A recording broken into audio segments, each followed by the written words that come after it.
Selamat pagi siswa-siswi kelas 9 yang saya sayangi. Sebelum kita memulai pelajaran hari ini, saya ingin mengajak kalian keluar sejenak dari rutinitas kelas. Mari kita melangkah ke sebuah dunia yang berbeda, yaitu dunia yang tidak hanya menghibur, tapi juga memiliki makna. Dunia di mana legenda hidup, tokoh-tokoh bijak muncul dari masa lalu, dan nilai-nilai luhur yang diwariskan dari generasi ke generasi. Dunia itu adalah dunia cerita rakyat. Mungkin kalian pernah mendengar cerita rakyat saat masih kecil. Kisah tentang asal-usul suatu tempat, tokoh-tokoh sakti, atau hewan-hewan yang bertingkah seperti manusia. Tapi, tahukah kalian, cerita rakyat bukan hanya untuk anak-anak. Di balik kisah-kisah itu, tersembunyi pesan moral yang dalam, kritik sosial yang tajam, dan nilai-nilai kehidupan yang tetap relevan hingga saat ini. Cerita rakyat adalah warisan budaya yang mencerminkan cara pandang masyarakat terhadap dunia, sekaligus menjadi jendela untuk memahami sejarah dan kearifan lokal. Hari ini, kita akan belajar menyimak melalui sebuah cerita rakyat pilihan. Tapi ingat, menyimak bukan sekedar mendengar. Menyimak berarti membuka telinga, hati, dan juga pikiran. Saat kalian mendengarkan, bayangkan suasana ceritanya, rasakan emosi para tokohnya, dan renungkan pesan yang ingin disampaikan. Apa yang bisa kita pelajari dari kisah itu? Bagaimana kita bisa menerapkannya dalam kehidupan sehari-hari? Jadi, mari kita duduk dengan nyaman, tenangkan pikiran, dan biarkan imajinasi kalian mengalir bebas. Anggap saja kita sedang membuka pintu masa lalu yang penuh warna, tempat di mana setiap cerita menyimpan pelajaran dan setiap tokoh membawa pesan. Selamat menyimak dan selamat menjelajah dunia cerita rakyat. Cerita rakyat Putri Pinang Masa. Pada zaman dahulu kala, di sebuah kerajaan kecil di daerah Banten, Jawa Barat, hiduplah seorang putri yang sangat cantik jelita bernama Nafisah. Kecantikannya begitu luar biasa hingga membuat siapapun yang melihatnya akan terpesona. Kulitnya halus dan bersinar seperti cahaya rembulan. Matanya bening laksana embun pagi, dan senyumnya pun mampu meluluhkan hati siapa saja. Karena keelokan parasnya, masyarakat sekitar menjulukinya Putri Pinang Masa. Karena kecantikannya dianggap semanis dan semempesona buah pinang yang telah masak, yaitu ranum, harum, dan menggoda. Putri Nafisah bukan hanya cantik, tetapi juga dikenal sebagai gadis yang cerdas, lembut, dan berbudi pekerti luhur. Ia sering membantu rakyat kecil, menyulam kain untuk anak-anak yatim, dan menanam bunga di taman istana. Kecantikannya yang lahir dari dalam dan luar membuat namanya tersohor hingga berbagai penjuru negeri. Kabar tentang Putri Pinang Masa akhirnya sampai ke telinga Sultan Palembang, seorang penguasa yang terkenal akan kekuasaannya dan juga dikenal memiliki banyak selir dan gundik. Ketika mendengar cerita dan deskripsi tentang kecantikan sang putri, hatinya langsung tergoda. Ia merasa bahwa putri secantik itu harus menjadi miliknya.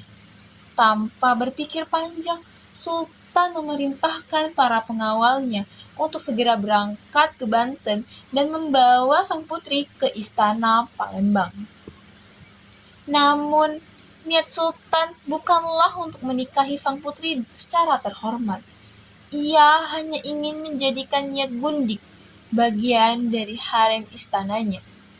Kabar ini sampai ke telinga Putri Nafisah melalui seorang pelayan istana yang setia. Sang putri merasa marah, takut, dan terhina. Ia tahu bahwa jika ia menolak, nyawanya bisa terancam. Maka ia pun menyusun siasat. Dengan kecerdikannya, Putri Nafisah merebus jantung pisang hingga airnya menghitam. Ia kemudian melumurkan air rebusan tersebut ke seluruh tubuhnya. Kulitnya yang semula bersih dan bercahaya berubah menjadi hitam legam, kotor, dan tampak menjijikan. Rambutnya ia acak-acak dan pakaiannya ia kenakan secara sembarangan agar terlihat seperti wanita gila. Ketika para pengawal datang dan melihat wujud sang putri, mereka terkejut. Namun, karena perintah sultan yang harus dijalankan, mereka tetap membawa putri ke istana. Sesampainya di hadapan sultan, sang sultan pun terkejut dan merasa tertipu. Ia murka dan menganggap bahwa kabar kecantikan sang putri hanyalah dongeng belaka. Dengan rasa jijik dan kecewa, ia memerintahkan agar sang putri dikembalikan ke tempat asalnya. Beberapa bulan kemudian, dan kehidupan sang putri kembali tenang. Namun, kabar tentang kecantikannya kembali menyebar. Kali ini, Sultan Palembang tidak ingin tertipu lagi. Ia memutuskan mata-mata untuk menyelidiki kebenaran cerita tersebut. Setelah beberapa waktu, para mata-mata berhasil mengungkap bahwa sang putri memang cantik luar biasa dan bahwa penampilan buruk rupanya dahulu hanyalah siasat untuk menghindari keinginan sang sultan. Sultan Palembang pun naik pitam. Harga dirinya sebagai raja telah diinjak-injak. Ia merasa dipermalukan dan dikhianati. Maka ia memerintahkan pasukan elitnya untuk menangkap sang putri dan membawanya ke istana hidup atau mati. Mendengar kabar bahwa pasukan sultan sedang dalam perjalanan, Putri Nafisah segera melarikan diri bersama beberapa pengikut setianya. Mereka menempuh perjalanan jauh, menyusuri hutan lebat, menyeberangi sungai, dan mendaki bukit demi menghindari kejaran pasukan sultan. Setelah berhari-hari berjalan, mereka tiba di sebuah daerah terpencil di tepi Sungai Musi, di kawasan 40. Di tempat itulah mereka mendirikan pemukiman kecil yang kemudian diberi nama Desa Senuro. Untuk menyembunyikan identitasnya, Putri Nafisah mengganti namanya menjadi Senuro. Ia hidup sederhana, bercocok tanam, dan membantu masyarakat sekitar. Ia tak lagi mengenakan pakaian mewah ataupun perhiasan. Ia ingin hidup damai, jauh dari intrik istana dan kekuasaan. Di desa itu, Senuro bertemu dengan seorang pemuda tampan dan gagah bernama Sang Sungging. Ia adalah seorang pengrajin ukiran kayu yang terkenal akan kehalusan karyanya. Mereka sering bertemu di pasar desa, dan perlahan-lahan benih cinta tumbuh di antara mereka. Sang Sungging terpikat bukan hanya oleh kecantikan Senuro, tetapi juga oleh kelembutan kebijaksanaannya.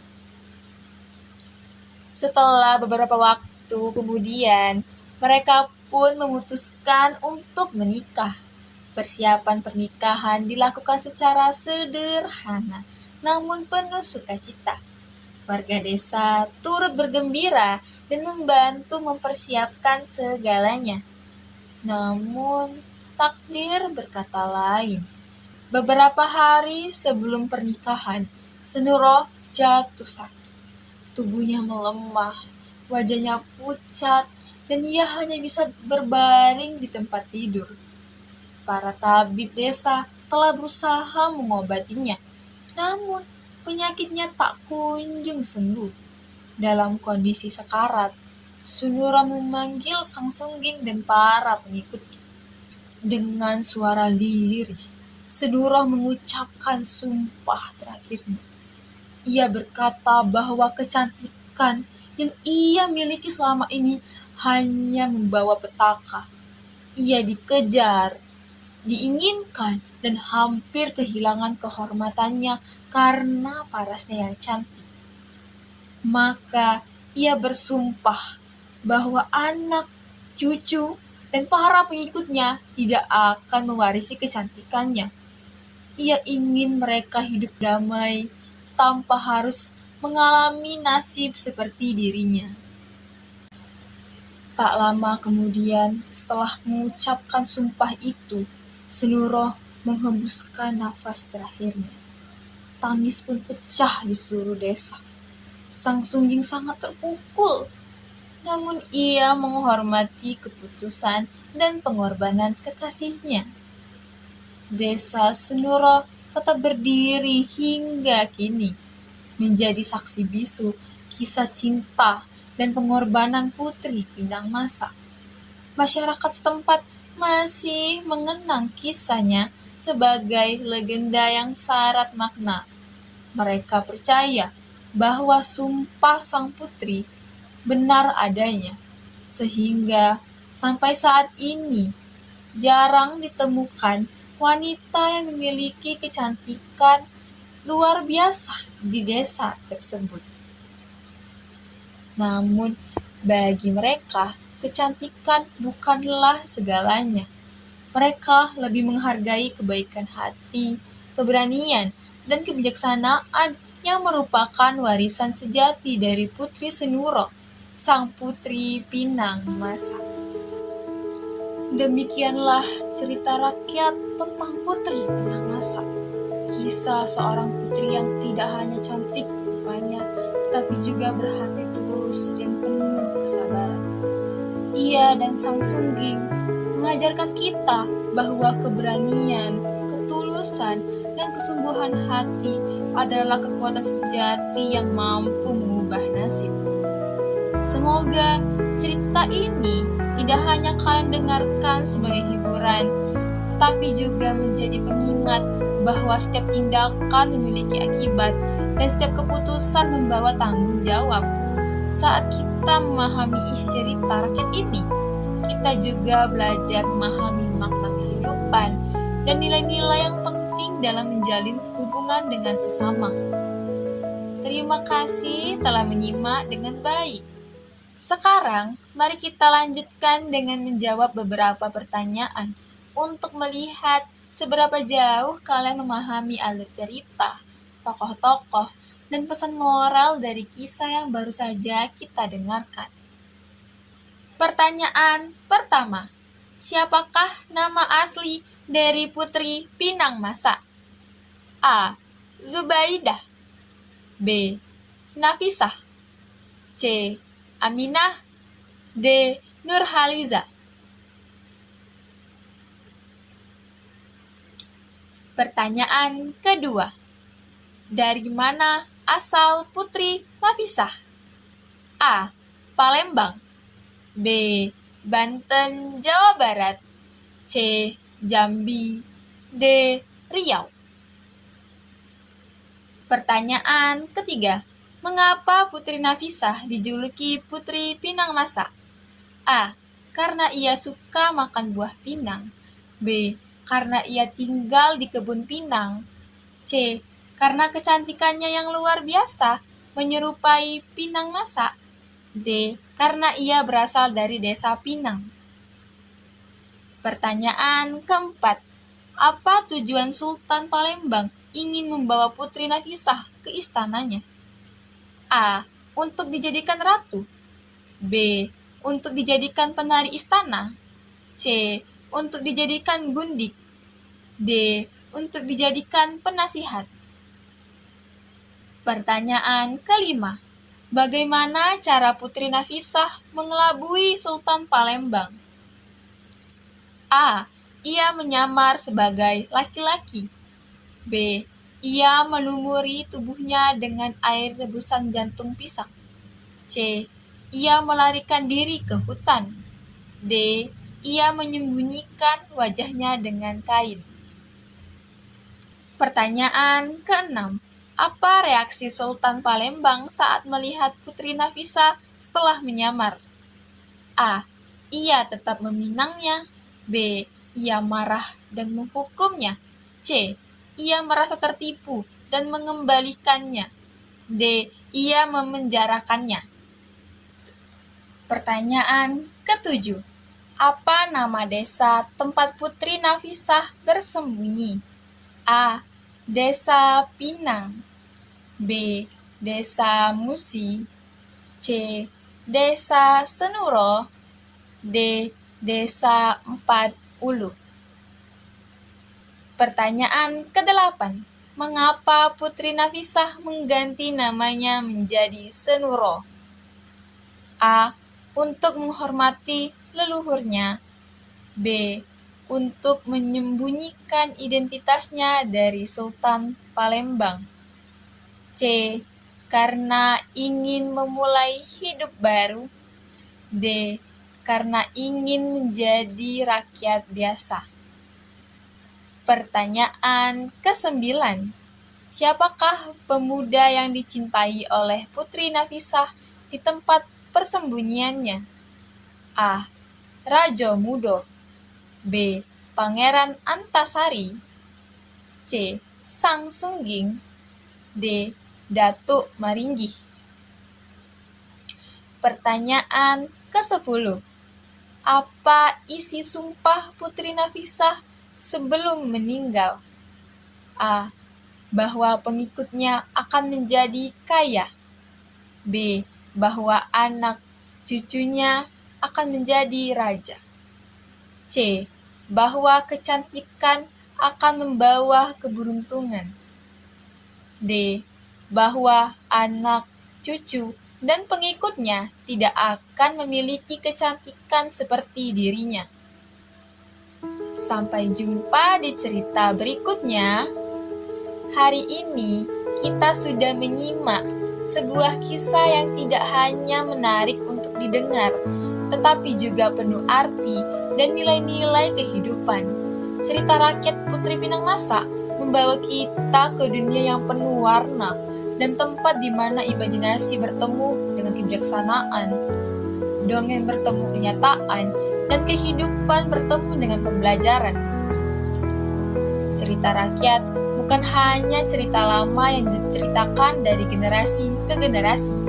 Cerita tersebut adalah warisan budaya yang menyimpan kebijaksanaan lokal, nilai-nilai baik, dan pandangan hidup masyarakat zaman dulu.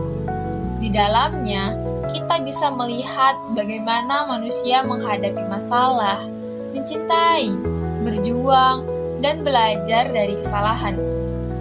Cerita seperti ini adalah cermin kehidupan yang tidak pernah hilang oleh waktu. Kalian tadi sudah mencoba menjawab beberapa soal yang dibuat untuk Kalian tadi sudah mencoba menjawab beberapa soal yang dibuat untuk menguji ketelitian dan pemahaman tentang alur cerita, karakter tokoh, dan pesan moral di dalamnya. Latihan ini bukan hanya untuk melihat seberapa banyak informasi yang kalian ingat, tapi juga untuk melatih kemampuan kalian dalam mendengarkan dengan teliti dan menghubungkan makna yang tersembunyi di balik setiap kejadian. Menyimak bukan hanya soal mendengar suara. Menyimak adalah proses aktif yang membutuhkan perhatian, rasa empati, dan pemahaman. Saat kita benar-benar menyimak, kita tidak hanya menangkap kata-kata, tetapi juga merasakan perasaan, mengerti situasi, dan menafsirkan pesan yang ingin disampaikan oleh tokoh dan juga di dalam cerita.